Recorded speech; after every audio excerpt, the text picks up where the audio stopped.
مسند فردوس میں موجود ہے کہ حضرت علی رضی اللہ تعالی عنہ نے یہ کہا، اللہ کے رسول علیہ السلام کا فرمان ہے، اثبتکم علی الصراط اشدکم حبا لأہل بیتی ولاصحابی رضی اللہ تعالی عنہ، کہ ہمارے آقا علیہ الصلوۃ والسلام نے فرمایا کہ صحیح طریقے سے صراط سے یعنی پل صراط سے وہی گزر سکے گا کون؟ اشدکم حبا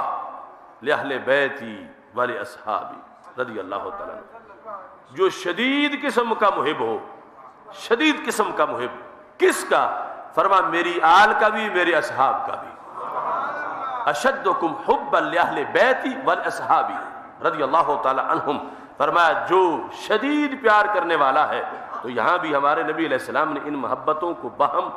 لازم و ملزوم قرار دیا، اور پل صراط سے پار ہونے کے لیے انہیں لازمی طور پر آپس میں اکٹھا